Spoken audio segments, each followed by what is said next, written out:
Ce n'est plus moi qui vis, alléluia.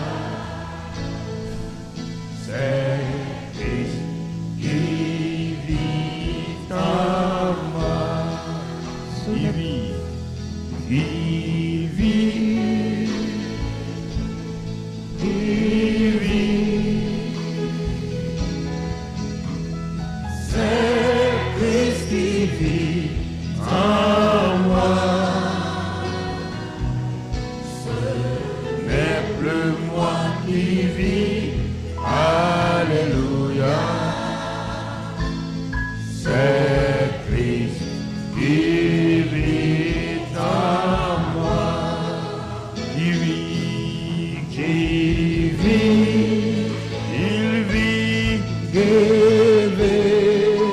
il vit. C'est Christ qui vit en moi. Ce n'est plus moi qui vis, alléluia. C'est Christ qui vit en moi. Ne chante pas main ta main.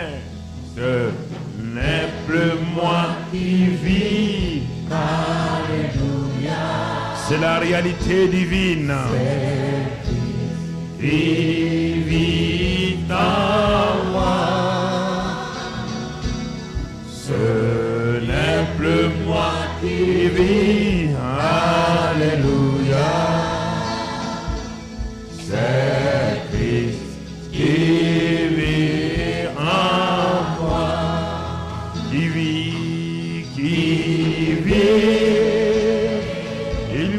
il vit,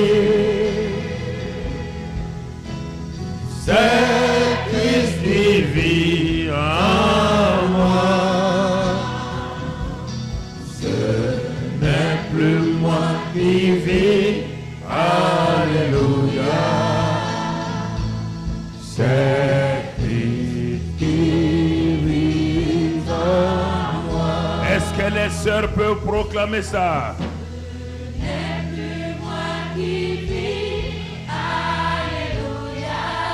Croyez de tout votre cœur.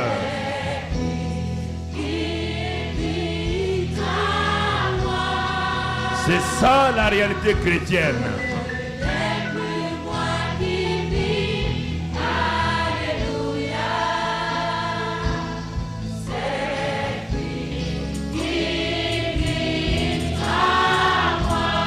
Maintenant les hommes.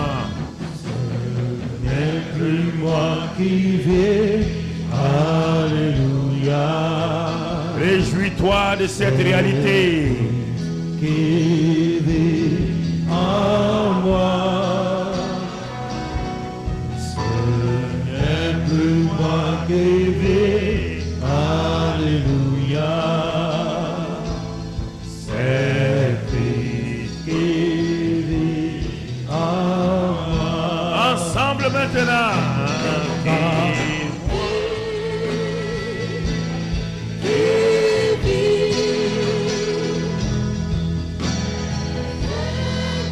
Qui vit en moi.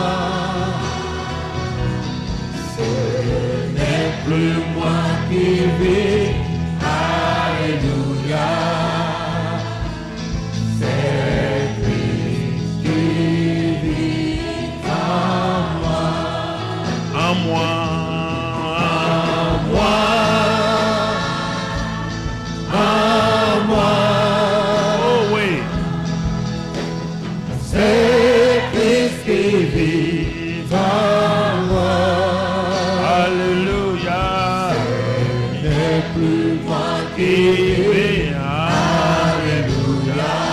Quelle réalité. C'est Christ qui vit en moi. En moi. En moi.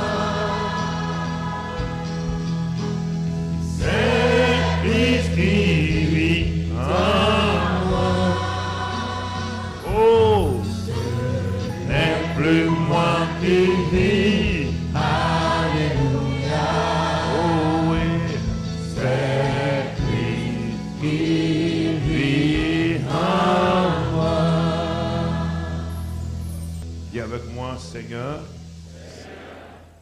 Je le crois de tout cœur. Que ce n'est plus moi qui vis, c'est toi qui vis en moi. Cette parole est certaine. J'y crois et je la confesse et elle se manifeste. C'est pourquoi ce matin, je te remercie car l'esprit de vie qui a ressuscité Jésus d'entre les morts est le même Saint-Esprit qui est en moi, qui vit en moi. Et il donne la vie à tout mon être, mon esprit, mon âme et mon corps. Et j'ai la victoire. Merci Père. Au nom de Jésus. Ce matin, nous rendons grâce à Dieu notre Père. Nous bénissons le roi des rois afin que nous puissions progresser avec lui dans cette année 2015. Il me semble que souvent les gens voient des slogans qu'on fait chaque année. Mais quand cet homme appelé Saul de Tarse, qui était un ennemi numéro 1 de Jésus, qui persécutait les chrétiens, qui n'avait aucune forme de vie en lui, il était un être religieux.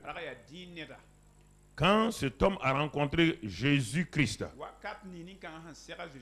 qu'il est né de nouveau, il a découvert quelque chose de très important.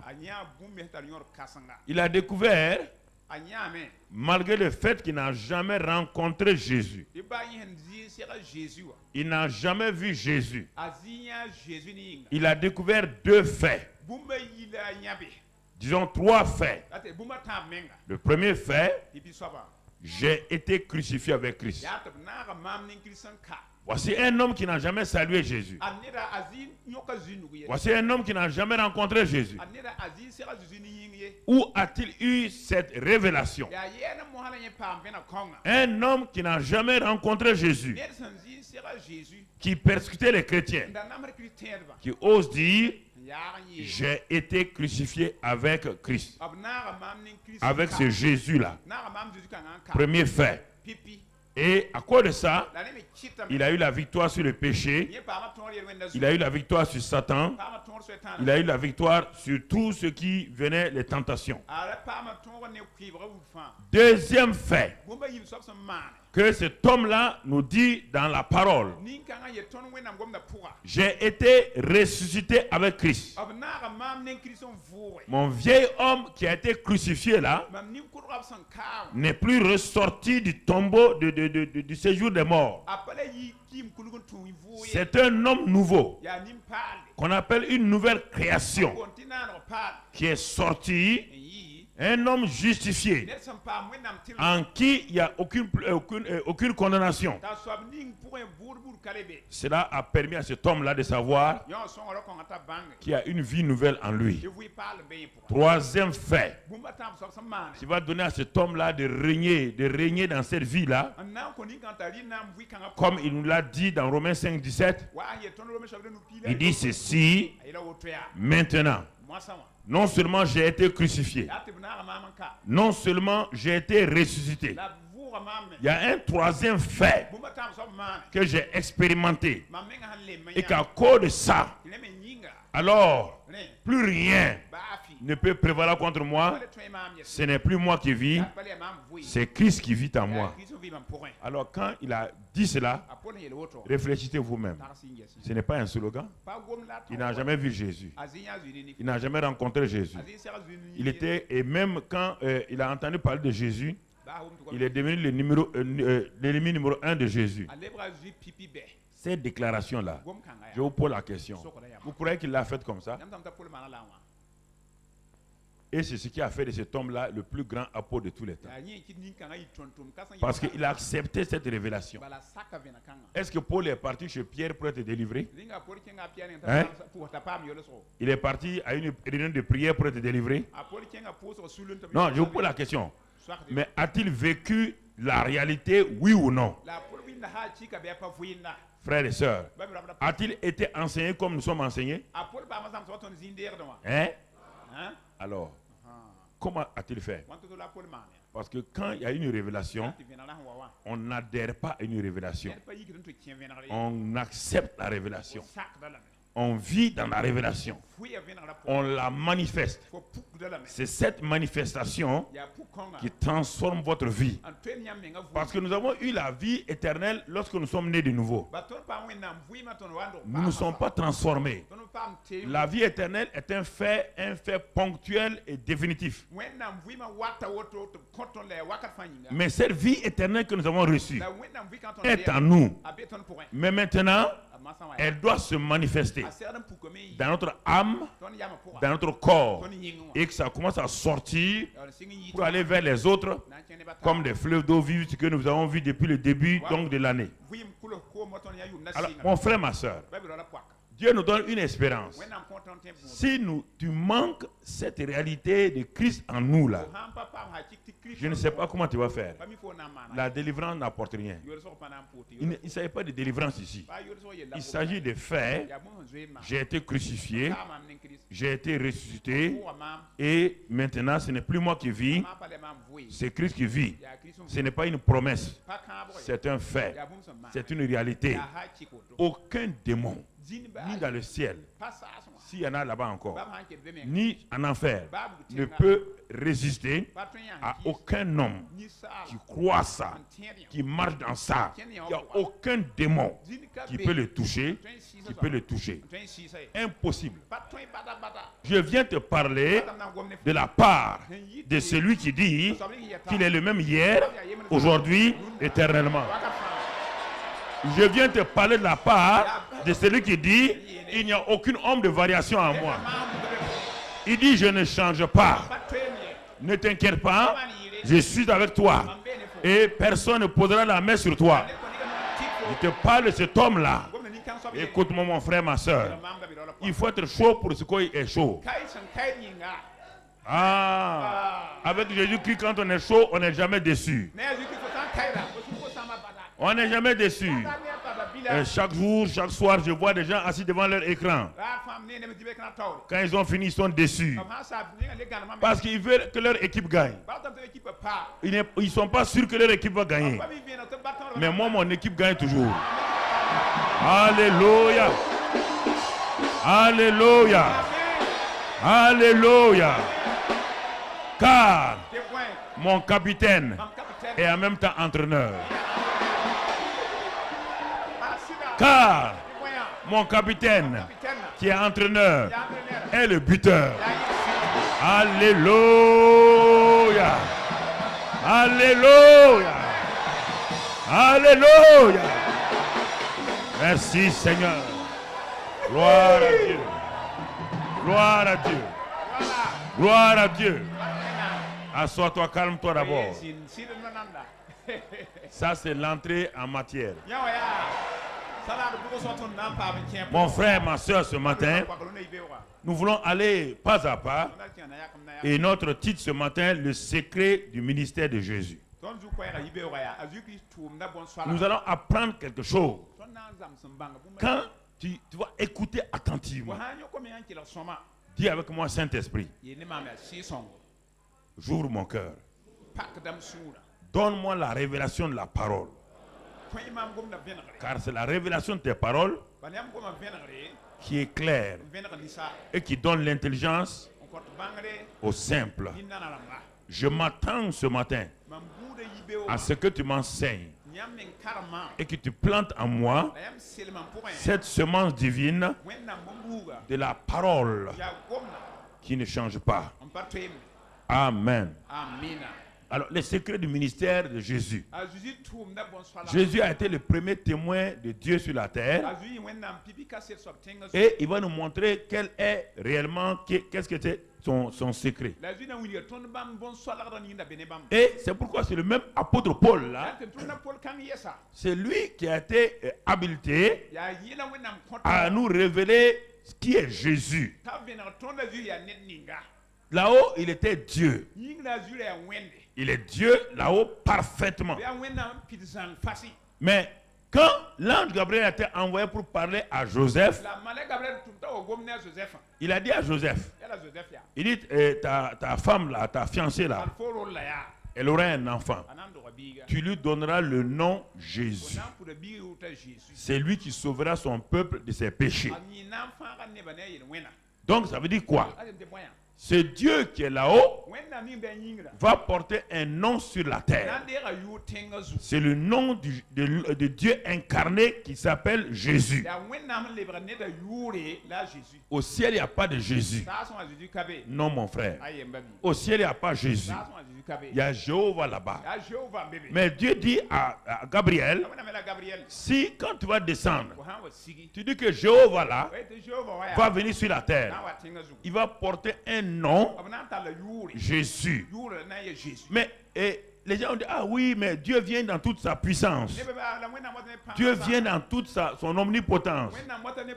Il dit non. Et c'est Paul qui va nous révéler Jésus est venu sous quelle forme. Dans Philippiens 2 et au verset 4. Philippiens 2 verset 4.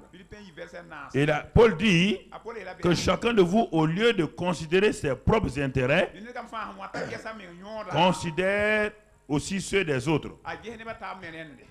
Ayez en vous les sentiments qui étaient en Jésus-Christ,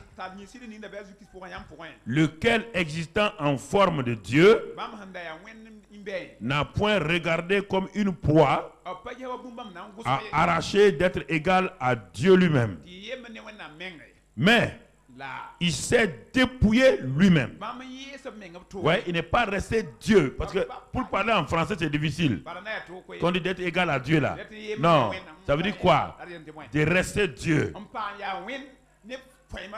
Voilà, donc, voilà. Et maintenant, qu'est-ce qu'il va faire? Il s'est dépouillé lui-même. Il s'est dépouillé de quoi?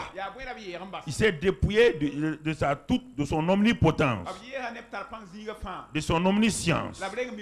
Il s'est dépouillé de ça en prenant une forme de serviteur, en devenant semblable aux hommes. Est-ce qu'il y a un homme omniprésent? Est-ce qu'il y a un homme omnipotent? Est-ce qu'il y a un homme omniscient? C'est ça que vous devez comprendre. Il s'est dépouillé en prenant la forme d'un serviteur, en devenant semblable aux hommes. Et la dernière partie, la dernière phrase dit, le verset 8 dit, il dit, et ayant paru comme un simple homme.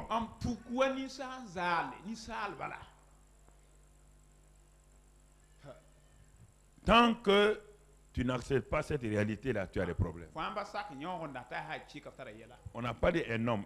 C'est pourquoi le Saint-Esprit a dit de décrire simple homme. Simple homme. Limité. Limité. Qui devait manger pour vivre. Qui devait dormir pour se reposer.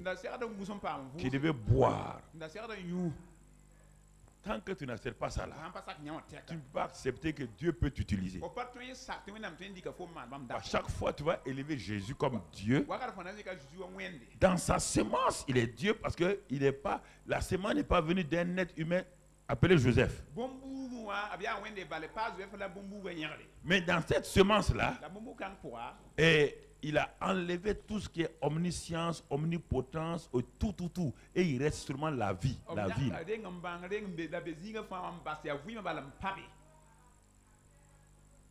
Il reste ça simplement. Et deuxièmement, comme il est esprit, maintenant il faut que, pour vivre sur la terre, il faut une forme humaine. C'est pourquoi Dieu va passer par une jeune fille à qui il va emprunter donc la chair. Je vous ai dit que quand Jésus est venu sur la terre, comme ce n'est pas un terrestre, un terrien, il a tout emprunté sur la terre. Il a emprunté le sein de la fiancée de quelqu'un d'autre.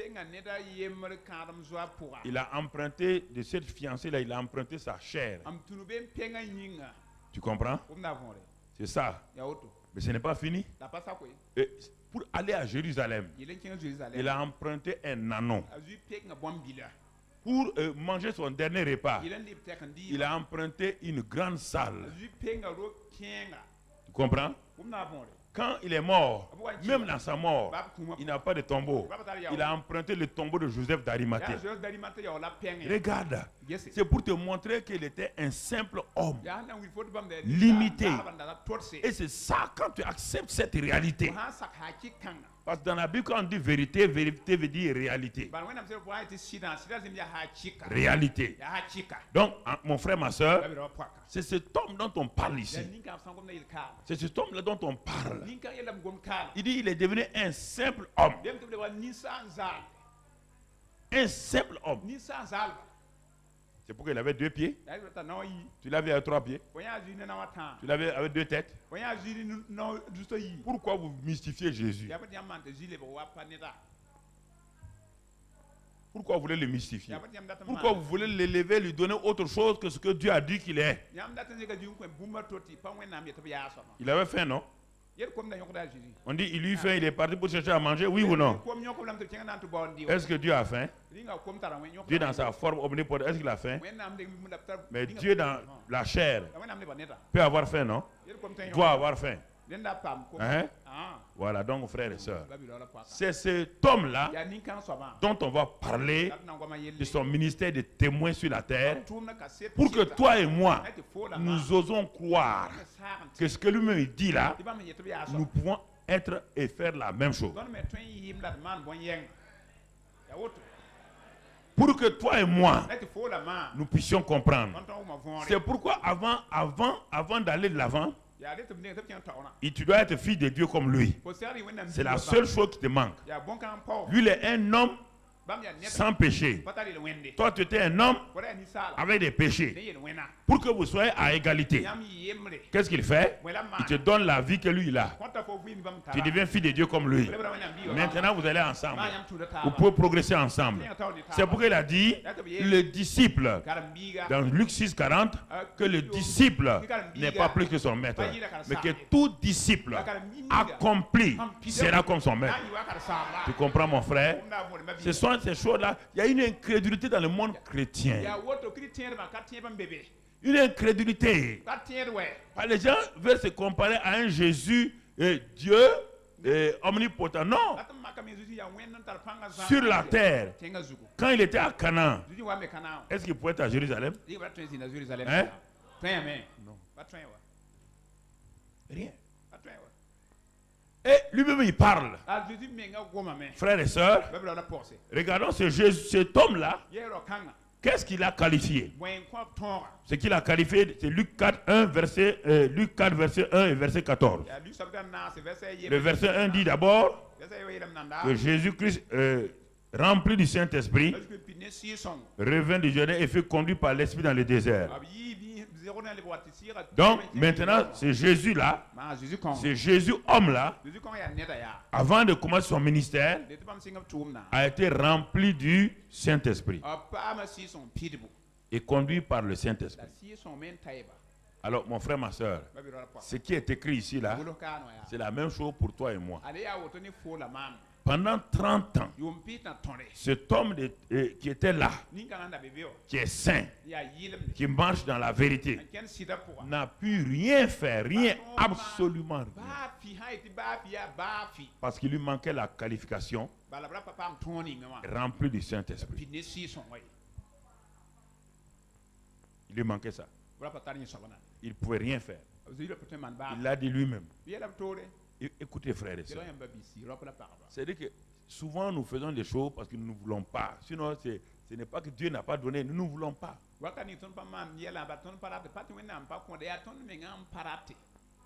Donc, tu le vois 30 ans. Comme n'importe quel apprenti charpentier. Comme n'importe quel travailleur dans le pays. Il transportait la caisse à outils de Papa Joseph. Il montait sur les toits des gens. Il mettait les toits des gens. Il n'avait aucune puissance. Il allait à la synagogue comme toi, tu vas dans ta religion. Il rentre à la synagogue. Les fous sont assis. Les malades sont assis. Il voit les gens mourir. Il ne peut rien faire. Il sort, il s'en va. Pendant 30 ans. Mais quand le ciel s'est ouvert, lorsqu'il a fini de prier et que le Saint-Esprit est descendu, on dit c'est Jésus là. Maintenant, il est rempli du Saint-Esprit et il est conduit par le Saint-Esprit. Ne va pas loin sans t'assurer de ces deux éléments-là, rempli et conduit du Saint-Esprit. C'est l'élément qui va te donner d'être égal à ton maître. C'est cet élément-là qui te donne d'être égal à lui.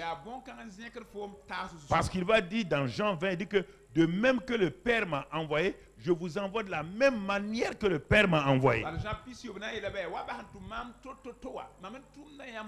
Et c'est pourquoi il dit, recevez le Saint-Esprit. Recevez le Saint-Esprit. Donc le Père l'a envoyé, il a reçu le Saint-Esprit. Il veut nous envoyer, recevez le Saint-Esprit. Alors donc frères et sœurs, pourquoi vous êtes, vous dites, ah moi je suis femme. En Christ, il n'y a plus de femmes, il n'y a plus d'hommes. Il n'y a plus de blancs, il n'y a plus de noirs. En Christ, il n'y a plus de petits, il n'y a pas de vieillards, il n'y a pas de jeunes. Donc vous voyez, le verset 14 dit, quand il a été rempli et conduit, maintenant il est parti prier et jeûner. Ça veut dire que lui-même a été obligé de jeûner et prier 40 jours. Il ne te demande pas à toi d'aller prier et jeûner 40 jours. Parce que les disciples, pour recevoir le Saint-Esprit, on n'ont fait que prier 10 jours. Ils n'ont même pas, on ne sait même pas s'ils ont jeûné, ce n'est pas bien écrit. Alors, revêtu de la puissance de l'Esprit, retournant en Galilée, et sa renommée s'est répandue dans tout le pays d'alentour. Qu'est-ce qui a fait la renommée de Jésus? C'est le Saint-Esprit. Il n'y a que le Saint-Esprit qui puisse faire ta renommée dans n'importe quel domaine où tu veux travailler. Et écoute-moi, cette année 2015 là, il faut t'attacher à chaque enseignement, mais ne pars pas mettre l'enseignement de côté et revenir le dimanche prochain, ça ne te servira à rien. Mais maintenant, si tu décides de vivre comme tu veux, tu n'as pas envie de changer, ça tu es libre. Sinon, si tu veux changer, tu as assez de choses que je vais te donner par lesquelles tu peux changer. Si tu veux garder ton mauvais caractère, si tu veux garder ton caractère d'escroc, tu es libre. Dieu ne fera aucun effort. Mon frère, ma soeur. Le cas de Paul est là. Le cas de Jésus est là. Le cas de Pierre est là. Le cas de tout le monde est là.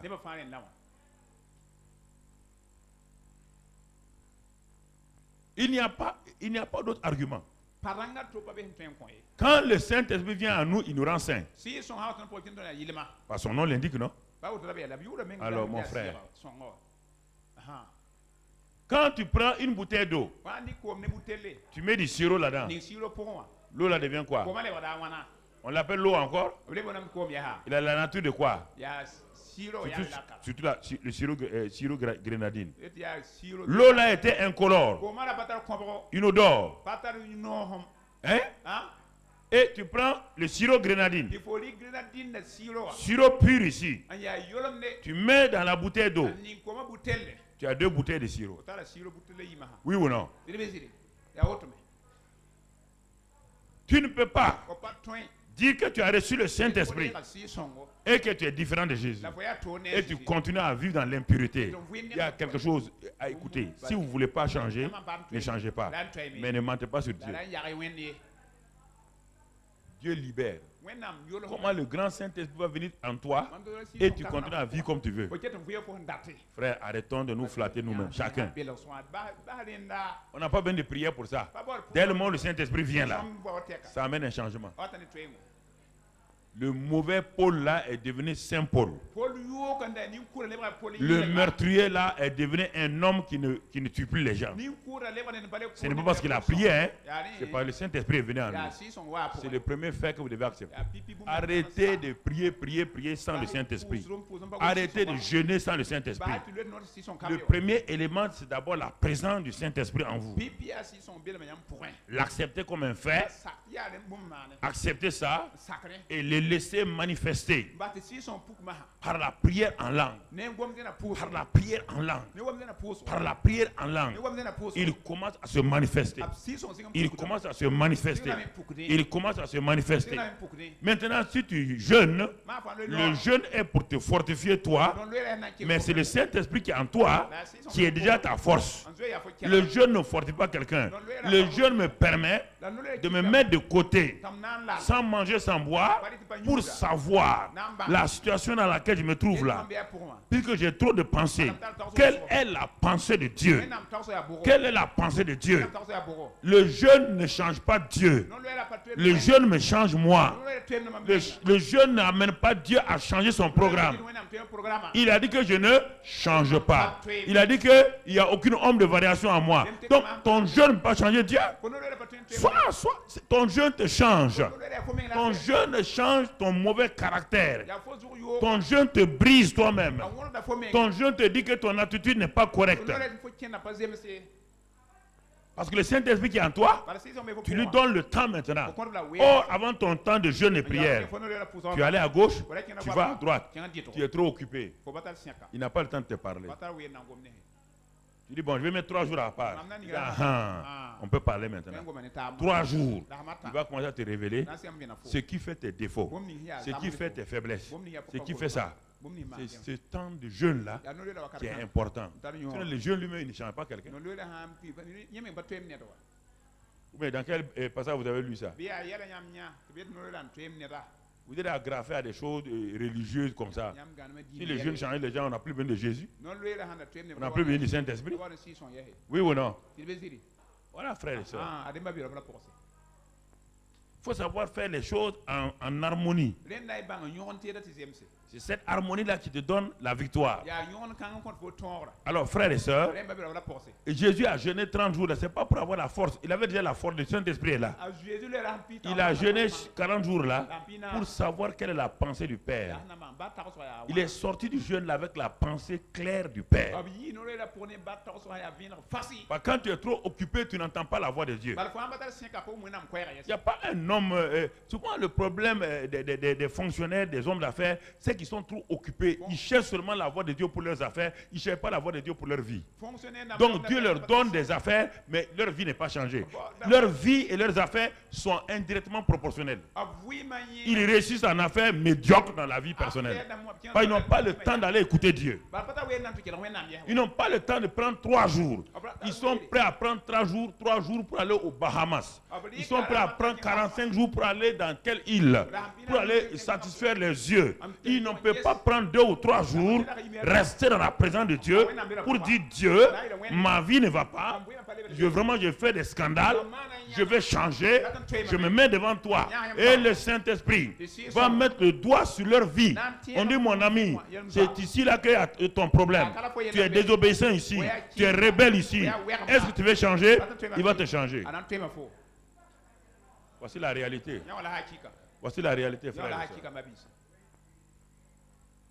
Tout le monde veut entendre le Saint-Esprit pour ma promotion. Tout le monde veut l'entendre pour mon travail. Tout le monde veut l'entendre le marché que je vais avoir. Il est triste. Il dit, ah bon, c'est ça. C'est ça seulement. Donc, ta vie, la vie que tu mènes là, ce n'est pas une vie qui me plaît. L'odeur est nauséabonde. Tu ne veux pas changer ça? Non, non, non, je ne veux pas changer ça. Dis-moi combien de milliards je vais avoir. Saint-Esprit, ce marché, je vais l'avoir. Saint-Esprit, est-ce que je vais être promu directeur général? Saint-Esprit, est-ce que je serai chef de service? Saint-Esprit, et j'aurai tel mari, j'aurai telle femme. Il dit, je vais te donner tout. Mais ta vie. Et ta vie. Et ta vie. Voici, vous êtes tranquille là, vous êtes silencieux là. C'est ça. Et ta vie. Ta vie c'est quoi? Si tu meurs, tu laisses tes affaires. Alors frères et sœurs, pourquoi la vie de Jésus plaisait à Dieu? Parce qu'il dit, je ne fais que ce que je vois faire à mon Père. Quelque chose s'est passé. Quand Jésus a reçu le Saint-Esprit, tout de suite là, il est devenu de l'habitation du Père en esprit. Colossiens 2,9 nous dit que toute la plénitude de la divinité, est venue habiter corporellement en lui. Corporellement en lui. Corporellement en lui. C'est cela. C'est pourquoi dans Jean 14, verset 10, il dit ceci. Jean 14, verset 10, il nous parle. Et il dit, parce que ses disciples même ne savaient pas qui il était au juste. Ses disciples doutaient encore. Certains ont dit, ah, montre-nous le Père et tout. Bon, à la fin, on résume. Il dit à Philippe, ne crois-tu pas que je suis dans le Père et que le Père est en moi? Il dit maintenant, les paroles que je vous dis, je ne les dis pas de moi-même. Et le Père qui demeure en moi, c'est lui qui fait les œuvres. Il y a trois choses que Jésus nous enseigne dans ces deux versets-là. Premièrement, le Père est en lui. Deuxièmement, il ne dit que les paroles du Père. Troisièmement, il ne fait que les œuvres du Père. Alors tout témoin de Christ, si tu n'as pas la réalité de ces trois sphères-là, c'est un problème pour toi. Je dis encore, je répète. Il dit, ne crois-tu pas que le Père est en moi et que je suis dans le Père et que les paroles que je dis, ce ne sont pas mes paroles et que les œuvres que je fais, ce ne sont pas mes œuvres? Trois choses. Premièrement, Jésus déclare, il proclame, il dit à tout le monde, ne me regardez pas. Il dit, le Père est en moi. Le Père est en moi. Deuxièmement, toutes les paroles que je dis là sont les paroles que le Père prononce à travers moi. Et les œuvres que vous voyez faire là, tous ces miracles là, il dit c'est pas moi, c'est le Père toujours, par le Saint-Esprit qui habite en moi, qui fait les œuvres. Alors je pose la question, comment veux-tu vivre dans cette vie? Comment vis-tu? Comment vis-tu? Regarde déjà comment tu es en désharmonie avec ce que je suis en train de t'enseigner. On va faire tel programme. Jésus te dit, lui n'a pas de programme. Jésus te dit, lui n'a pas de parole. Jésus te dit, lui n'a pas d'œuvre. La seule chose, le Père qui habite en lui. Deuxièmement, les paroles qu'il veut dire là, il les reçoit du Père. Troisièmement, les œuvres qu'il fait là viennent du Père. Non, écoutez. Avez-vous découvert toutes ces réalités-là? C'est important que vous compreniez ces réalités. Mon frère, ma soeur. Regardez Jean 12, verset 49. Concernant les paroles. Jean 12, 49. Qu'est-ce qu'il dit dans ce passage-là? Car je n'ai point parlé de moi-même, mais le Père qui m'a envoyé m'a prescrit lui-même ce que je dois dire et annoncer. Le Père m'a prescrit. C'est étonnant. Ah, mais on pensait que Jésus disait ce qu'il voulait, qu'il faisait ce qu'il voulait. Jésus dit non, vous ne comprenez pas. Je ne suis pas descendu pour faire dans Jean 6, 63, 33, mais je suis descendu pour faire la volonté de mon Père. Alors je te pose la question. Un ambassadeur est envoyé dans un pays pour faire quoi? Pour faire la volonté de son. L'ambassadeur dit que les paroles de son. Il ne fait que les œuvres de son. Alors, comment voulez-vous être ambassadeur de Christ, témoin de Christ? Vous faites ce que vous voulez, vous dites ce que vous voulez, et vous voulez être en harmonie avec le Seigneur. Voici le vrai problème des chrétiens aujourd'hui. Ils ne veulent pas que Dieu leur parle quelque chose que ce qu'ils veulent. Je veux ça là. Il faut que Dieu me donne ça. Ils vont acheter des pasteurs, mettre dans leur maison des pasteurs qui vont prier jusqu'à ce que Dieu fasse ça là. Et c'est pourquoi beaucoup de gens meurent avant leur temps. Parce que si tu rentres dans la volonté permissive de Dieu, Dieu ne te protège plus. Il va te donner ce que tu veux. Il ne va plus te protéger.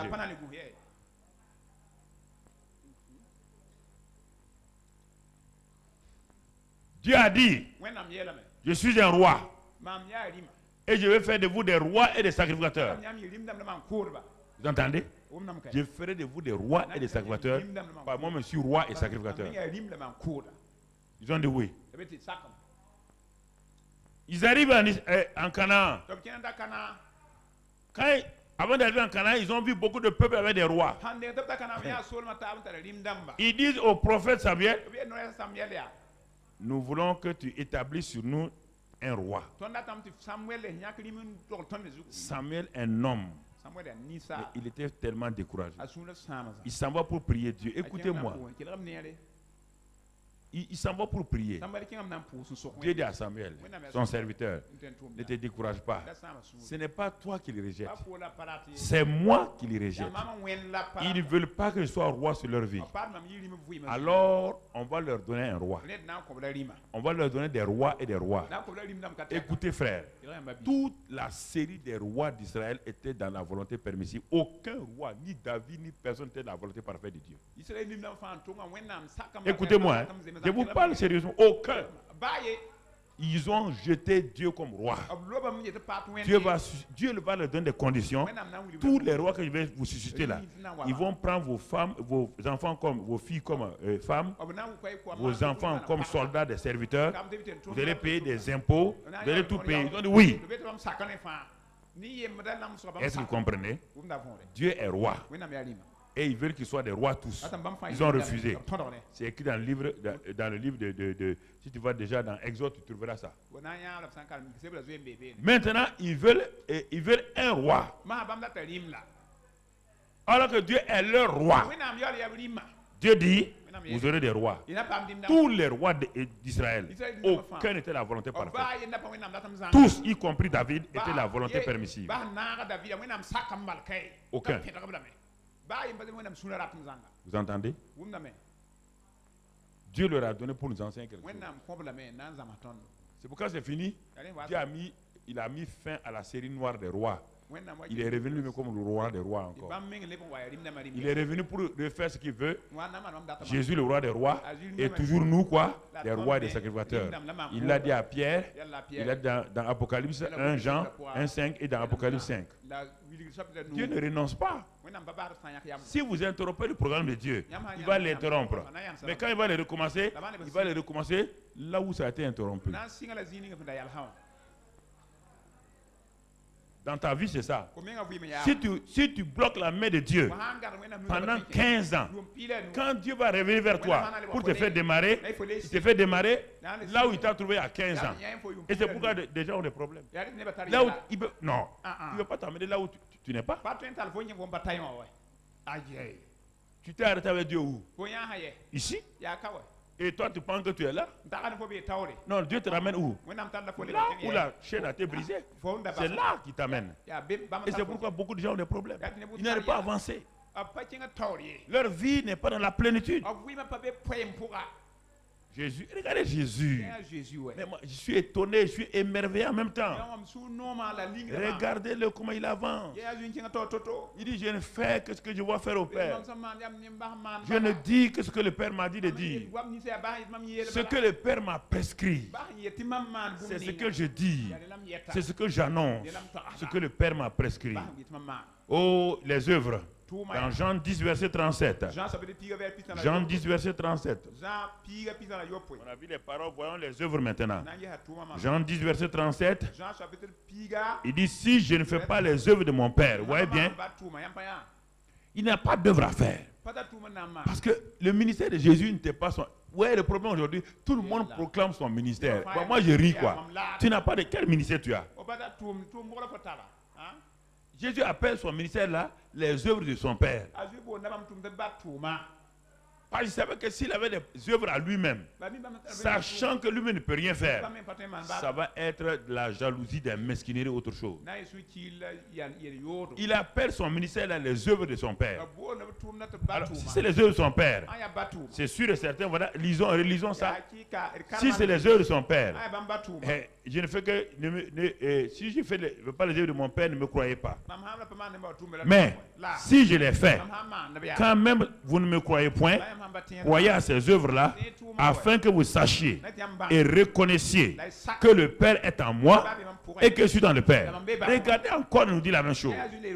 Comment pouvons-nous faire l'œuvre de Dieu si le Christ n'est pas en nous? Si nous ne sommes pas soumis au programme de Christ? Frères et sœurs, notre vie n'est pas une vie dichotomique, une vie séparée, une vie laïque et une vie religieuse. Non. Non. La vie d'un chrétien est une vie intégrée. Et tu dis, ouais, moi je travaille dans telle société. Dieu n'a pas de société. Non, mon ami. Quand tu travailles là-bas, là, tu es un envoyé de Dieu là-bas. Comment tu travailles? Quel est ton témoignage dans cette entreprise-là? Quel est ton témoignage dans cette université-là? Quel est ton témoignage dans cette ONG-là? Quel est ton témoignage dans tel service d'État-là? Ah, tu penses que toi, tu as ta vie laïque de travailleur et tu as une vie spirituelle? Tu as déjà vu ça? Tu as vu ça? Mon frère, ma soeur. Parce que tu ne comprends pas que Christ est une réalité. Donc il dit ici, mais si je fais les œuvres là, sachez que le Père est en moi. Il n'arrive pas à saisir. Il dit, ah, mais Jésus est fort, hein? Mais non, Jésus dit non, ce n'est pas moi, c'est le Père qui est en moi. Ah bon? Mais pourtant on t'appelle Seigneur. Non? Dis oui, je le suis. Pourtant on t'appelle fils de Dieu. Je le suis. Mais je dis que mon secret, c'est le Père qui est en moi, qui parle à travers moi, qui fait les œuvres à travers moi. Si c'était ainsi que nous marchions, on serait vraiment dans la paix, dans le repos. Nous voulons provoquer des choses que nous ne pouvons pas faire. Nous voulons faire des choses que nous ne pouvons pas faire. Et on est triste. Frères et sœurs, si tu sais que ce frère-là a le Saint-Esprit en lui, moi j'ai le Saint-Esprit, si nous devons faire quelque chose ensemble, mais j'ai tellement confiance en lui. Mais si je crois, c'est moi qui dois faire quelque chose, lui il s'oppose à moi, automatiquement il y aura concurrence. Non. Le Saint-Esprit en toi, le Saint-Esprit en moi. Regardez Moïse et Betsalel. Ils n'ont pas le Saint-Esprit en eux, mais ils avaient le Saint-Esprit sur eux. Dieu donne une vision à Moïse. Quand il parlait là, il n'y avait personne. Il était seul. Dans la présence de Dieu, 40 jours. Dieu lui révèle tous les secrets. Mais Dieu sait que Moïse, il n'est pas inventeur. Il n'est pas décorateur même. Il ne sait même pas mettre les rideaux. Dieu est au courant de ça. Frères et sœurs, ne croyez pas que vous pouvez tout faire. Il faut être insensé pour croire que vous pouvez tout faire. Je ne le crois même pas un temps soit peu. Je ne crois même pas que je peux tout faire. Je ne crois même pas que je peux faire le 10e. J'ai vu mon Seigneur qui avait besoin de 12 disciples. J'ai vu mon Seigneur qui était suivi par des femmes qui avaient de l'argent, qui mettaient leur argent à la disposition de mon Seigneur. J'ai vu mon Seigneur que pour faire la multiplication des pains, il a fallu un petit garçon avec 5 pains et 2 poissons. Lui, il dépend des autres. Il n'a pas dit, ah, mais un petit garçon avec 5 pains et 2 poissons, c'est une honte pour moi. Non, non, il a pris les 5 pains du petit et il a fait participer le petit à l'avancement du royaume des cieux. Écoutez, quand tu vois cet homme-là comme ça, tu vas faire concurrent avec qui? Tu vas t'élever par rapport à qui? Il faut être insensé. Et regarde, il dit Moïse, tu es le visionnaire. Tu m'as rencontré. Tout le monde te respecte. Il dit, je sais une chose. Question de faire les tableaux là, de décorer là, tu ne t'y connais pas. Mais moi, Dieu, j'ai déjà préparé quelqu'un qui s'appelle Betsaël. J'ai préparé un autre qui s'appelle Oholiab. Je les ai préparés. Et j'ai mis sur eux l'esprit d'invention. Ce sont des inventeurs. Ils vont t'aider à accomplir ta vision. Mais si Moïse était descendu, je n'ai pas besoin de Betsalel. Je n'ai pas besoin de Oholiab. Moi, j'ai eu la révélation. Je vais faire. Mais Dieu va dire insensé. Tu vas retarder mon œuvre. Tu vas retarder ce que je t'ai confié, car tu n'es pas Betsalel, tu ne peux pas inventer. Ça doit nous enseigner. Mais ça n'a pas l'air de nous enseigner. Il n'y a personne que Dieu élève sans apporter des personnes de ressources pour vous aider.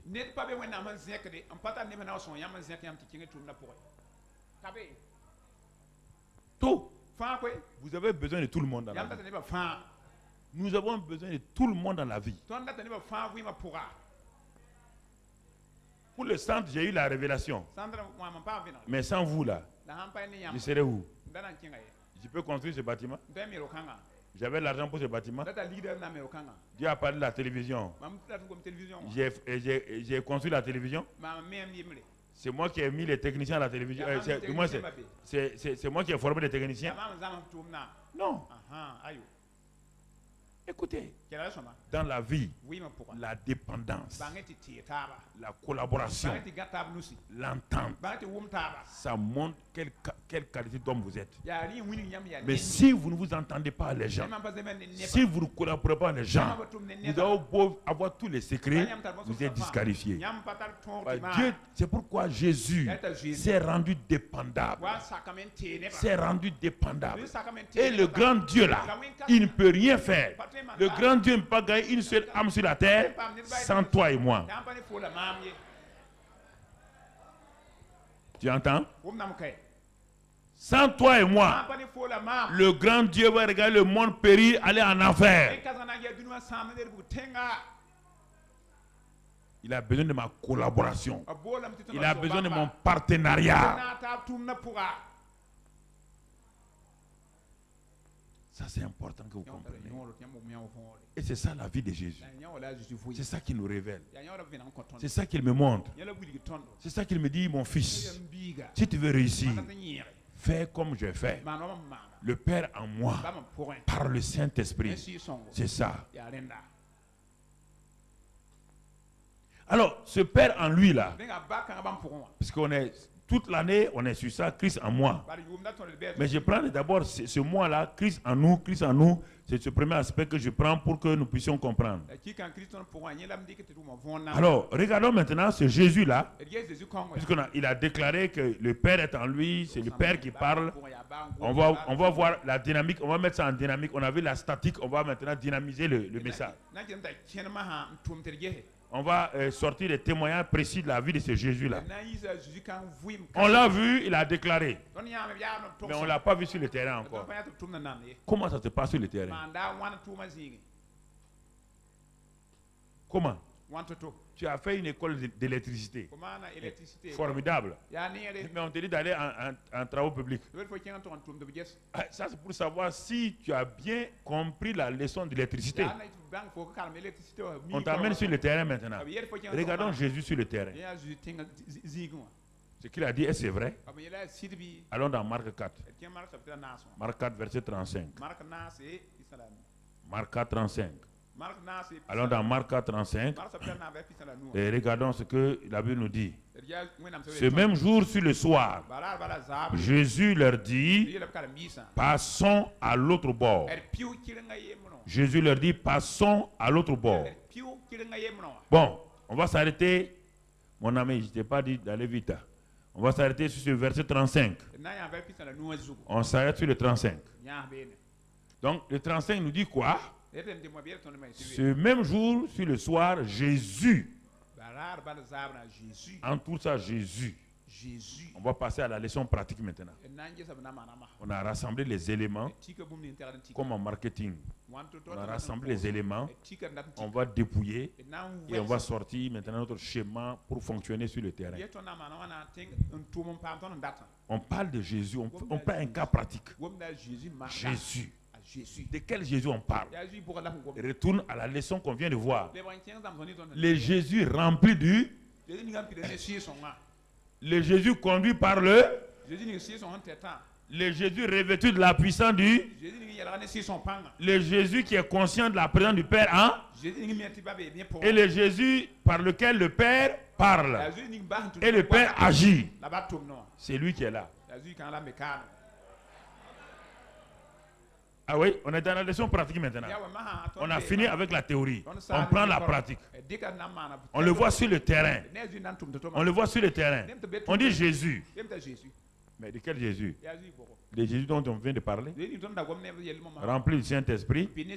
Revêtu de la puissance du Saint-Esprit. Conscient que le Père est en lui. Que le Père parle à travers lui. Qui ne fait rien sans que le Père parle. Et tout ça. Alors, donc c'est ce Jésus-là. Qu'est-ce qu'il va faire? Il va parler. Qu'est-ce qu'il dit? Il dit passons à l'autre bord.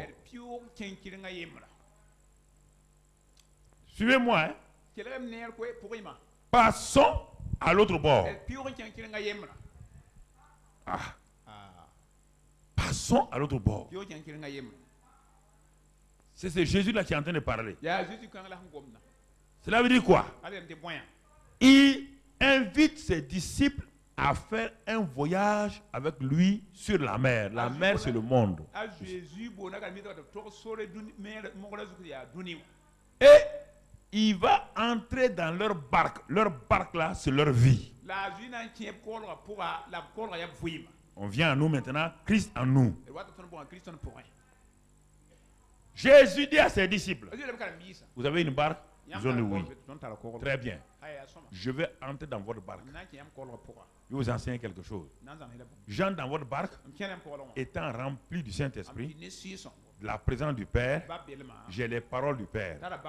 Et je vais vous amener deux niveaux à la fois. Ma propre vie est un témoignage. Et ce que je vais vous montrer pendant ici, là, vous allez comprendre. Donc, Jésus entre dans leur barque. Mon frère, ma soeur. Alors, regardons. Puisque Jésus ne fait rien sans que le Père ait parlé. Et que la parole de Jésus est la parole de qui? Du Père.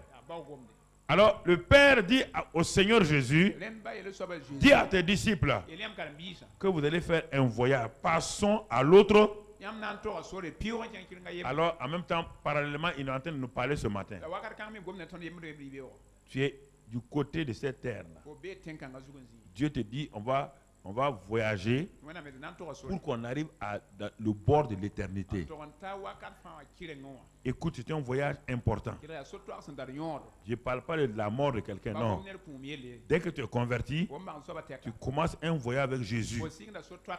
Ta vie devient une barque dans laquelle Jésus va entrer. Et il va te parler la parole du Père. La parole du Père dit, comme maintenant tu m'as reçu, un jour je vais te voir. Donc prépare-toi à faire le voyage avec mon fils. Et regarde ce que mon fils va vivre et tu tireras une leçon pour toi-même. Regarde sa manière de faire. Regarde son attitude. Regarde-le. Fixe les yeux sur lui. Je vais t'apprendre quelque chose d'important. Les disciples ont dit oui. Ah, maître. Passons à l'autre bord. Passons à l'autre bord. Formidable. Ça, c'est le verset 35. Le verset 36. Et après renvoyer la foule, il l'amenait dans la barque où il se trouvait. Il y avait aussi d'autres barques avec lui. Donc, ça, on a déjà dit, c'est-à-dire que Jésus est dans leur barque. On va sauter au verset 37 maintenant. Alors, lorsque Jésus dit passons à l'autre bord, dans le voyage de la vie que nous avons lorsque nous devenons chrétiens, écoutons, il y a des choses que nous devons voir. Quelqu'un a entendu aussi et qui a entendu que passons à l'autre bord. Quelqu'un d'autre l'a entendu. Ce quelqu'un ne veut pas que tu passes à l'autre bord. Écoutez-moi maintenant. C'est ça que la révélation. La révélation de la parole. Tu as lu tout ça là, tu as lu pendant des années, tu ne vois rien là-dedans. Ce n'est pas une affaire d'intellect. Ce n'est pas une affaire de philosophie. Ce n'est pas une affaire d'analyse grammaticale. C'est une affaire de révélation. Regarde bien ce que la Bible dit. Jésus dit, je parle la part de mon Père. Mon Père dit qu'il m'a envoyé sur cette terre-là pour venir commencer un voyage avec vous. Du point de la terre pour aller vers l'éternité. Donc, je suis venu pour vous accompagner. Moi, je suis déjà rempli du Saint-Esprit. Je connais la voix de mon Père. Il dit, allons-y. La Bible dit, elle ne montre pas. Mais regardez, quelque chose va se passer. Le verset qui suit, qu'est-ce qu'il dit? Mon ami, on parle de tourbillon. Et il s'éleva un grand tourbillon et les flots se jetaient dans la barque. Regardez attentivement. Il dit, passons à l'autre bord. Quand il a fini de parler, ils sont rentrés. Et ils ont commencé à faire avancer la barque. La barque arrive à un endroit, brusquement, soudainement, quelque chose se passe. Un tourbillon se lève, un vent commence à se manifester. L'eau, brusquement, commence une ébullition. Sans cause apparente. Parce qu'il y a quelqu'un qui ne te laissera jamais passer sur l'autre bord. Parce que sur l'autre bord, là, c'est important, frère. Il ne te laissera pas passer. Il utilise, lui aussi, a un certain pouvoir. Il a des pouvoirs sur la nature. Il a des pouvoirs sur les éléments naturels. Qu'est-ce qu'il fait? Il rentre dans l'eau. Il soulève l'eau sous forme de tourbillon pour qu'on accuse Dieu. Quand il a attaqué Job, personne n'a su que c'est lui. Tout le monde s'est agrippé sur Dieu. Que le feu de Dieu est tombé, a détruit ceci. Dieu a fait cela. Dieu a fait cela. Parce qu'il utilise les choses naturelles pour empêcher ton progrès, ta destinée. Parce qu'il vient lui-même, on va savoir que c'est lui. C'est pourquoi il ne vient jamais lui-même. Il utilise les choses naturelles, les éléments naturels. Et pour qu'on dise c'est Dieu. Ouais, Dieu est en train de soulever un tourbillon. Hein. Et aujourd'hui, les scientifiques disent que c'est les quoi de la nature. Quand il y a une tempête, tsunami, on dit c'est la nature. C'est ça. Les chrétiens n'ont pas cette intelligence de comprendre.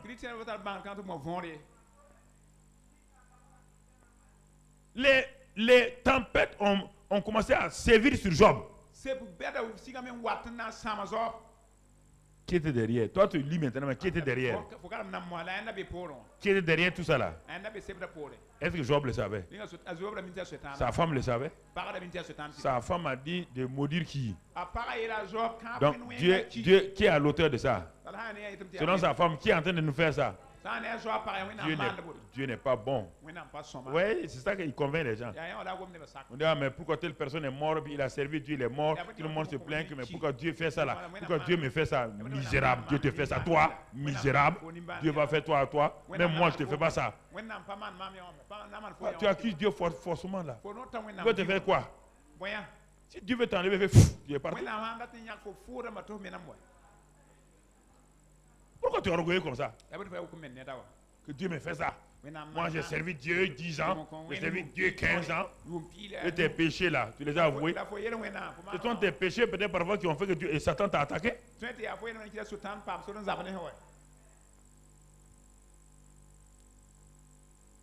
Parfois on est orgueilleux.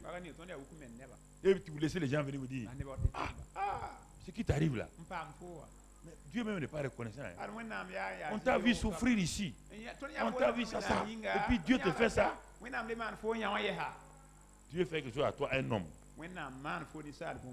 Est-ce que Dieu a besoin qu'un homme parle? S'il veut t'enlever, il a besoin de la vie de quelqu'un? Quand il te créait, il a eu la vie de ton père? Pourquoi vous laissez des esprits religieux comme ça vous raconter des histoires? Quand il te créait, il a eu besoin de la vie de ton père? Alors, pour t'enlever, il aura la vie de ton père? Oui, bien. Ici, un tourbillon, le vent, les flots ont commencé à remplir la barque. C'est tous les éléments de la vie comme ça. On aura le temps une autre fois de développer ça. C'est ça qui est arrivé à Job. C'est arrivé à Job. Tous les jours, les choses se déroulaient. Parce que Job qui a ouvert la porte. Et la femme de Job dit, non, ton affaire de Dieu là, c'est pas vrai. C'est pas vrai. Dieu n'est pas sérieux. Maudis-le et meurs. Aujourd'hui, ça ne vous arrive même pas ça. Hein? Simplement, vous n'avez pas eu un petit travail là, vous ne venez plus à l'église.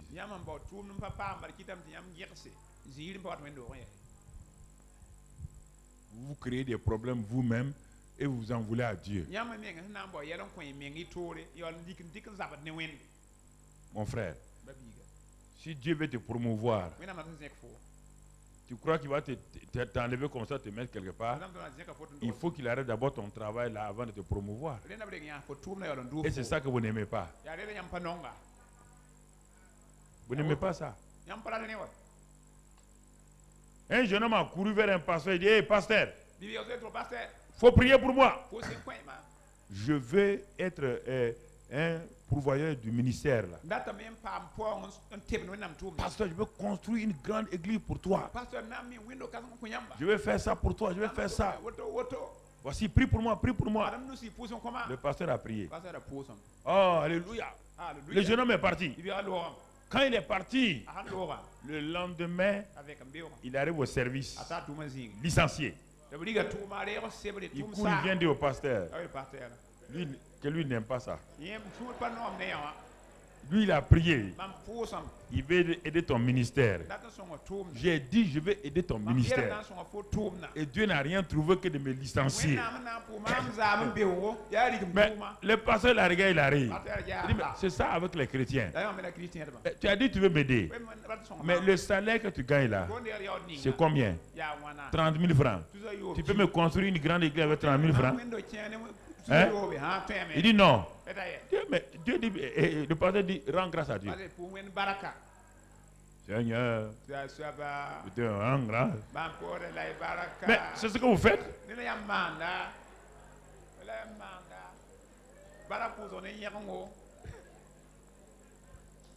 Mais c'est ça.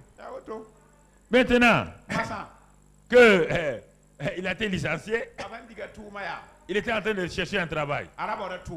Et quelques jours encore, Dieu lui a donné un nouveau travail où le salaire a été presque 5 fois. Il dit, ah, donc l'affaire du pasteur, ça marche. Hein.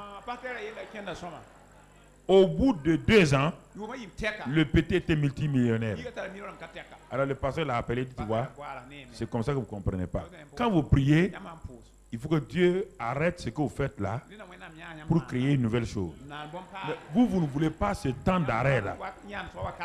Je dis, là où tu es là, ce qu'on t'a arrêté là, c'est pour ta promotion. Mais toi, tu ne crois pas ça, tu crois qu'on est contre toi. Mais c'est normal. Si on doit te promouvoir, il faut qu'on arrête l'ancien travail. C'est ça, mon frère. Il ne faut pas avoir peur. Donc, Satan a levé le tourbillon. Mais Jésus est dans la barque, oui ou non? Il est dans la barque avec qui? Jésus est dans ta barque, oui ou non? Tu es en train de traverser la mer du monde là, oui ou non? Tu as des tourbillons, oui ou non? Tu as des tempêtes, oui ou non? Mais pourquoi tu ne restes pas tranquille? Jésus a déjà dit quoi? Qu'est-ce que Jésus a dit? Quand il a dit ça, qui a parlé à travers lui? Et Dieu veille sur ça pour ce qu'il dit. Est-ce que ça peut s'arrêter? Il a dit passons sur l'autre. Est-ce qu'il a dit allons nous noyer? Est-ce qu'il a dit allons mourir? Alors mais pourquoi vous êtes troublés? Vous êtes troublés pourquoi? Non, vous êtes troublés par quoi? Pourquoi vous voulez que Dieu suive vos pensées? Alors que la Bible dit nos pensées ne sont pas les pensées de... Alors si tu veux avoir les pensées de Christ, il faut t'attacher à la parole. Et les pensées de Christ vont commencer à surgir et tu vas aller de l'avant. C'est ça ici. Donc le Jésus qui est dans leur barque là est le Jésus rempli du Saint-Esprit, revêtu de la puissance. Le Père est en lui. C'est le Jésus là qui est dans leur barque. Et Satan a levé la tempête. Mon frère, ma soeur, tu ne peux pas passer à l'autre bord sans rencontrer des tempêtes et des tourbillons. Regardons le verset qui suit. Et la barque se remplissait déjà au point elle se remplissait déjà. Mon frère, quelle est l'attitude? Regardons l'attitude de Jésus. Regardons l'attitude de Jésus, verset 38. Et lui, il dormait. Lui, Jésus. Pourquoi Jésus dormait? Un, il a la confiance en ce que le Père a dit. Il a confiance en ce qu'il vient de proclamer. Passons à l'autre. Il a confiance en sa propre parole. C'est pourquoi il dormait. C'est pourquoi il est au repos. C'est pourquoi il est dans la paix. Écoute-moi mon frère, ma soeur. Pourquoi tu n'as pas de paix? Et tout de suite tu vas comprendre. Jésus dormait. Une attitude l'attitude de foi du Seigneur. Une quiétude. Il croit la parole. Il croit la parole que Dieu a déjà dite dans Ésaïe 43. Ésaïe 43, verset 1 à 3. Jésus s'appuie sur la parole, déjà la parole écrite. Jésus connaît bien la Bible. Ésaïe 43, verset 1 et 2 à 3. Ainsi parle maintenant l'Éternel qui t'a créé, ô Jacob. C'est lui qui t'a formé, ô Israël. Ne crains rien, car je te rachète. Je t'appelle par ton nom, tu es à moi. Je t'appelle par ton nom, tu es à moi. Verset 2. Si tu traverses les eaux, je serai avec toi. Et les fleuves, ils ne te submergeront point. Si tu marches dans le feu, tu ne brûleras pas et la flamme ne t'embrasera pas. Jésus connaît ce passage-là. Et c'est pourquoi, quand le Père lui a dit, passez à l'autre bord, Jésus savait qu'en voulant passer à l'autre bord, sûrement l'ennemi va attaquer. Il sait ça. En devenant chrétien, Jésus vient prendre ta main. Il est dans ta barque, dans ton cœur. Il te dit, ma fille, passons à l'autre bord. Allons dans l'éternité. Satan va dire, tu n'arriveras pas à l'éternité. Mais Jésus dit, je suis avec toi. Si tu traverses les fleuves, les eaux tourmentées, le feu, Je ne te délaisserai point. Je suis avec toi. Base-toi ce soir, mon frère. Ne te base pas sur tes sentiments. L'attitude de Jésus. Lui, il dormait. Lui, il dormait. Mon frère, ma soeur, dès le moment où il est au repos, tu dois regarder attentivement. Si Jésus est au repos, tu dois avoir une attitude de repos.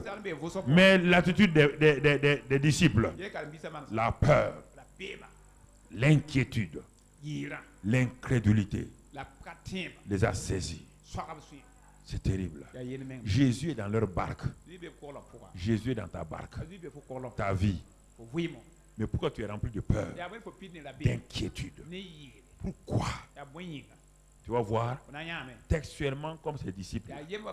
Puisque tu es disciple de Jésus, nous sommes disciples de Jésus. Voici les premiers disciples de Jésus. Il est dans leur barque. Leur vie. Il est là physiquement. L'homme qui a tout pouvoir est là. Mais la peur, les inquiétudes et l'incrédulité les a saisis. Pourquoi, mon frère? Pourquoi, ma soeur? Ils ont oublié les paroles que le Père a donné à Jésus de prononcer.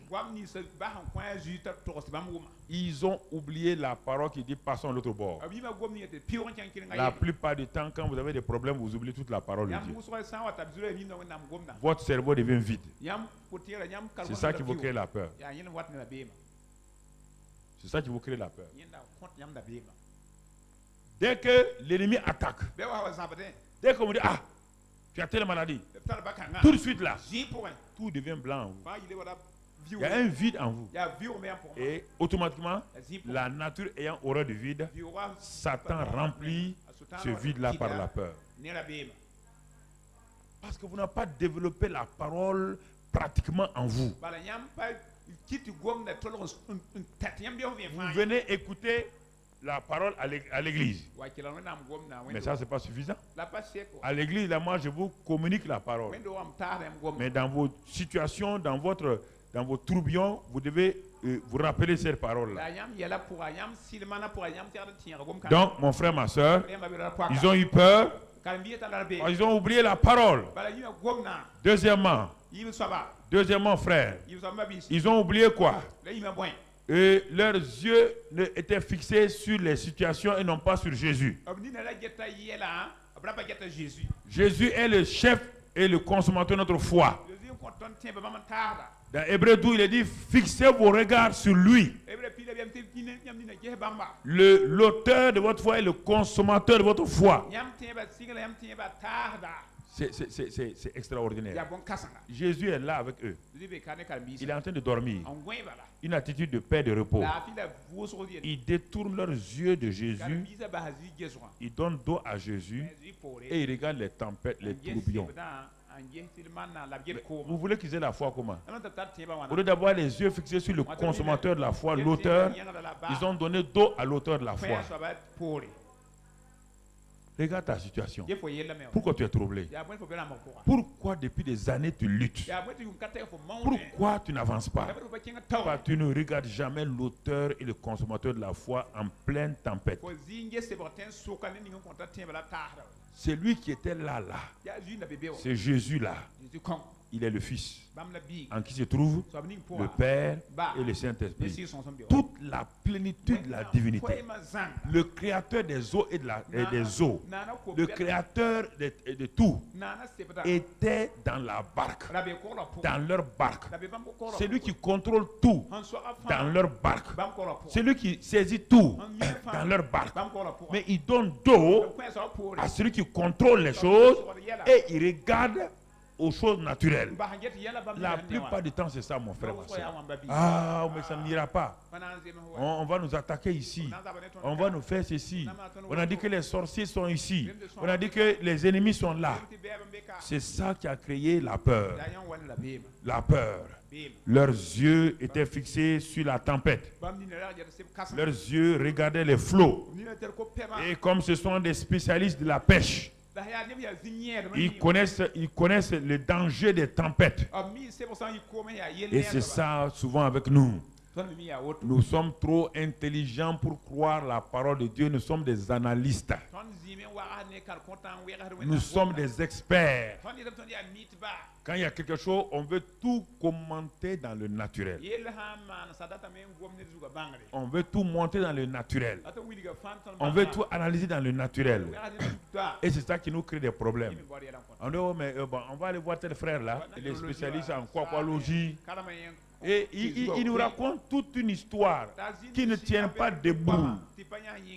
Qui ne tient pas debout. Et on sort de sa présence avec la peur. On sort de sa présence avec encore le doute. On doute sur Dieu. Parce qu'on a écouté un expert qui n'est expert en rien, qu'en mensonge. C'est ça le problème. Il est là. Mais il ne regarde pas ça. Ils ont des pierres. Tu es le plus ancien ici. Hein? Et tu as affronté combien de tempêtes? Il dit, ah ouais, mais nous on a affronté des tempêtes. Bon, mets-toi devant. Il faut laisser le petit là, il a 30 ans. Et puis c'est un rabbin. Hein? Il n'est pas marin. Il n'est pas pêcheur de poissons. Laissez-le là-bas. Allez, Pierre, vas-y. Jean, montre-nous comment on doit faire. Bâbord, tribord, surbord. Toutes les techniques. Ne luttez pas uniquement dans votre vie. Vous serez coincé quelque part. C'est lui qui t'a créé là. Il est le seul qui a la solution pour ta vie.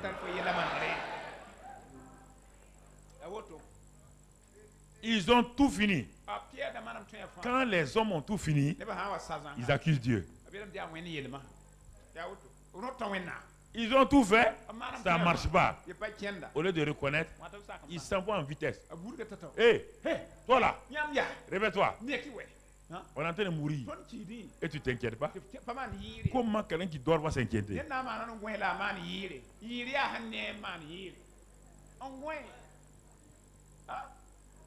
S'il dort, c'est qu'il n'est pas inquiet.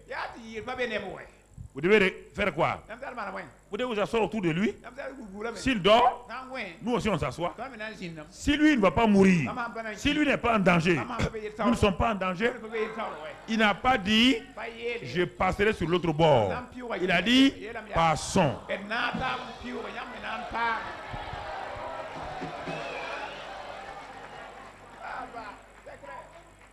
Il n'a pas dit, il a dit passons. Quand il a dit ça, il y avait qui en lui? Il y avait le Père et le Saint-Esprit. Lui, les trois, plus vous. Est-ce que Satan peut vous arrêter? Est-ce que Satan peut vous arrêter? Passons. Passons à l'autre bord. Frères et sœurs, nous devons comprendre ces vérités-là. Verset 39, s'étant réveillé. Ah, j'aime ça. Dis avec moi, s'étant réveillé. Dieu s'est levé. Ses ennemis font quoi? Quand il s'élève, ses ennemis font quoi? Hein? Jésus s'est levé. Satan, le roi des rois, Satan est. Alléluia. Le Christ se lève dans ta vie et toute tempête se calme au nom de Jésus.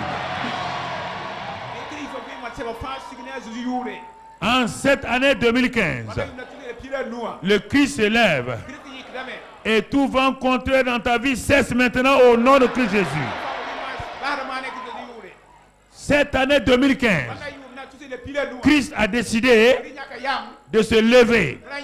Et alors, tout feu allumé contre toi, dans ta famille, dans ton travail, s'éteint maintenant au nom de Christ Jésus.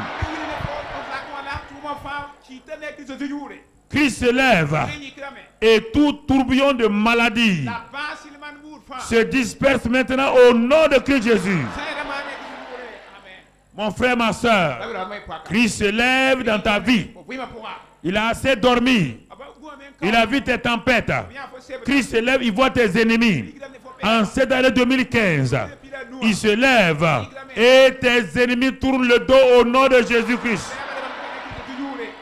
Cette année 2015, oh, Christ voit partout les flots sataniques remplissent ta barque. Toutes les injustices, tous les problèmes familiaux, il voit tout cela. Et il se lève et il parle à tes flots et les flots se calment au nom de Christ Jésus. Cette année, mon frère, ma soeur, le Seigneur va faire calmer toutes choses si tu le reconnais au nom de Jésus. Si tu le célèbres au nom de Christ Jésus, alors il va t'élever comme jamais il t'a élevé. Il va te glorifier comme il n'a jamais glorifié. Parce que Christ en toi, l'espérance de la... Christ en toi, l'espérance de la... Et cette gloire est pour toi si tu élèves le Christ. Ce matin-là, crois cela, mon frère. Crois cela, ma soeur. Le Seigneur est avec toi. Au nom de Christ Jésus. Amen. Assois-toi. Puis il leur dit, pourquoi avez-vous peur? Comment n'avez-vous point de foi? Ils furent saisis d'une grande frayeur et se dirent les uns aux autres, quel est donc celui-ci à qui obéissent même le vent et la mer? Ah, vous êtes avec lui? Vous dites, ah, Jésus, vous l'appelez maître, et vous dites, qui est celui-ci? C'est ça, frère. Donc on peut être avec Jésus longtemps. On peut être avec lui. Et brusquement, une révélation vient. Il dit, ah bon? Mais pourtant, ils sont avec lui. Ils sont avec lui à longtemps. Qui est, pourquoi, quel est le secret? Qui est celui-ci là? Il connaît son nom. On n'a pas dit quel est son nom. Hein? Non, écoutez. Toi, tu appelles Jésus, Jésus. C'est comme textuellement ce que tu as. La mort est là. Il se lève. Il lève la main. Il parle au vent. Le tourbillon, le vent, tout se calme. Ils ont oublié son nom. Le nom, ils sont habités Jésus, ils ont oublié. Mais quelque chose vient sur eux. Il dit, mais au juste, l'homme qu'on suit là,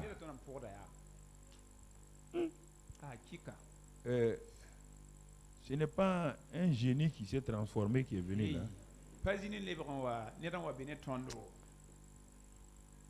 Mais Pierre dit à son frère André, c'est toi qui m'as amené à Jésus là. Est-ce que tu t'es bien renseigné? Mais qui est celui-ci? Écoutez, ça veut dire ils l'ont suivi sans comprendre. Ils n'ont jamais accepté quand il parlait de lui. Ils n'ont jamais accepté. Et ce matin-là, il y a plein de gens comme ça. Vous n'avez pas accepté. Si vous avez accepté ce qu'il a dit, quand vous avez dit Jésus est Seigneur là, vous n'allez même pas vous poser la question. Dites, qui est celui-ci? Qui est celui-ci? Vous suivez quelqu'un, vous voyagez avec lui, vous dormez avec lui, vous mangez avec lui, il vous a envoyé faire le ministère et vous arrêtez. Qui est celui-ci? Ça veut dire qu'il vous manquait la révélation. Beaucoup de gens disent qu'ils servent Dieu. Ils ne le connaissent pas. Ils n'en ont pas la révélation. Et c'est ce qui fait qu'ils continuent à marcher comme ils veulent. Ils font ce qu'ils veulent. Ils ne l'ont jamais rencontré. Ils ne savent pas qui il est. Ils n'ont pas vu Jésus. Ils n'ont pas vu le Saint-Esprit, du moins, opérer dans un être limité. C'est pourquoi ils l'ont appelé maître, ils l'ont appelé Seigneur, ils l'ont appelé Rabbi. Mais maintenant, les mêmes gens qui lui ont donné tous les noms disent, qui est celui-ci à qui même le vent obéit? Qui est celui-ci là? Avant qu'ils aient fini cette phrase-là, ils sont arrivés à l'autre bord. On va s'arrêter là. Non, ils sont arrivés à l'autre bord. Et ils vont découvrir quelque chose. Quand ils arrivent à l'autre bord là, dès qu'ils mettent les pieds sur le sable, écoutez, ils vont découvrir quelque chose maintenant. Et on va le voir la prochaine fois. Quand ils mettent les pieds sur le sable, il voit un homme bizarre qui quitte un cimetière. Un homme que personne ne peut contrôler. Que personne sur la terre ne peut contrôler. Écoutez, c'est une révélation que je ne vous ai pas encore donnée. Un homme qui menace le monde. Un homme qui contrôle le monde. Un homme qui a la terreur du monde. Aucun être humain, aucun fer, aucun moyen humain n'a pu le paralyser. Et qui ont posé la question, qui est celui-ci là par rapport au vent? Ils vont découvrir Jésus sous une autre dimension. Un homme extraordinaire. Un homme qui a en lui Satan. Vous entendez? Qui a en lui Satan. Et en face de cet homme-là, il y a un autre homme qui a en lui Dieu. Bon, je préfère laisser ça pour la prochaine fois. Vous rencontrez un homme qui a Dieu. L'autre homme a Satan. Et il a toute une armée. 2000 soldats. 2000 démons de Satan sont en lui. Il s'appelle Légion.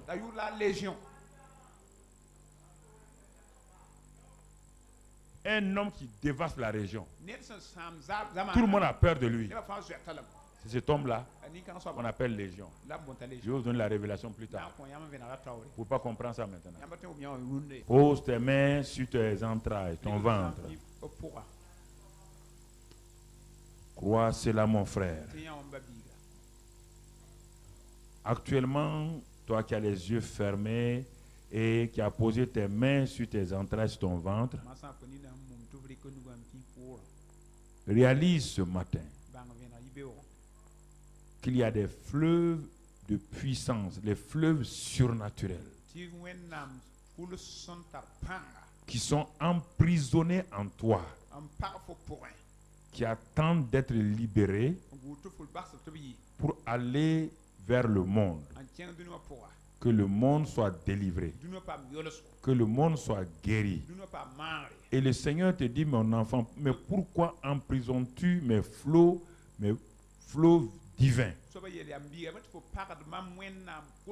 Pourquoi veux-tu utiliser ces flots pour arroser tes jardins alors que le monde a besoin d'être arrosé, d'être béni?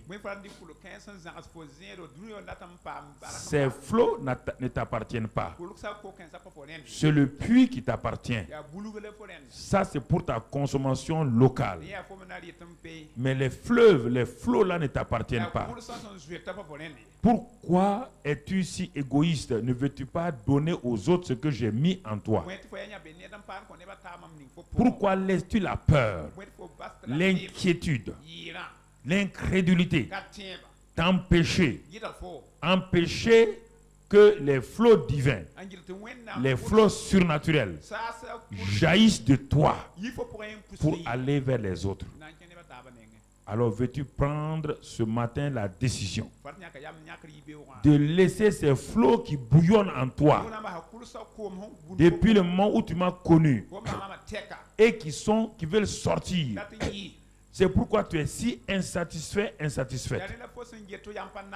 C'est pourquoi tu n'as pas la paix. Parce que tout est tourné sur toi-même.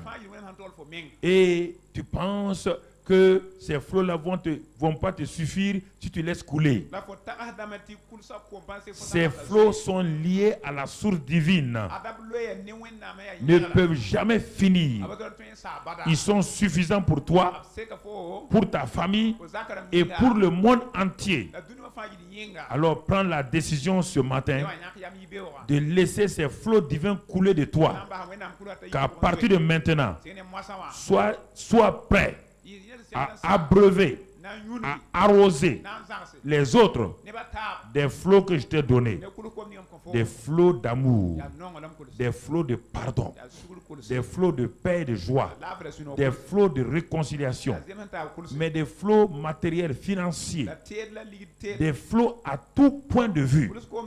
Si tu es prêt pour ça, alors dis cela: Seigneur, ce matin, comme Jésus, qui allait de lieu en lieu, faisant du bien, guérissant les gens, libérant les gens, apportant des fleuves d'eau vive aux hommes.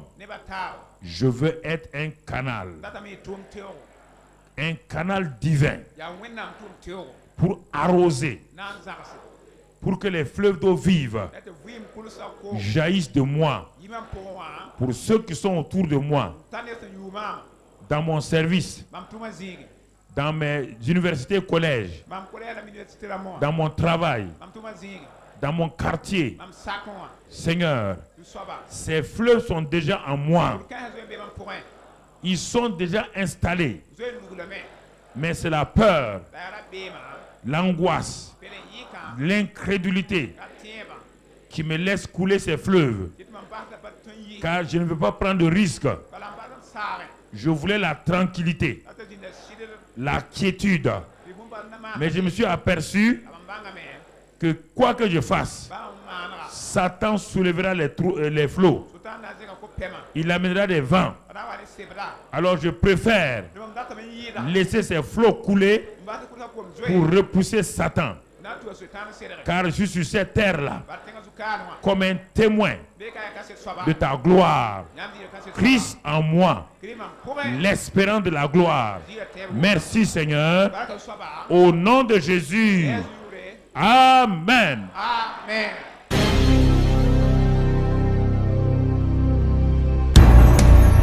Le Seigneur établit chacun d'entre vous comme une sentinelle. Et il vous donne des paroles de puissance. Les gens seront étonnés. Ce que vous direz dans vos quartiers, dans vos villes, dans vos nations, dans vos pays, ce que vous direz, les gens vont prêter attention à partir de maintenant. Vous avez tellement la valeur que les gens vont venir vers vous. Ils sauront que vous avez la parole de vie. Et alors vous ouvrirez votre bouche. Vous leur donnez la parole de vie au nom de Christ Jésus. Vous allez les libérer au nom de Christ Jésus.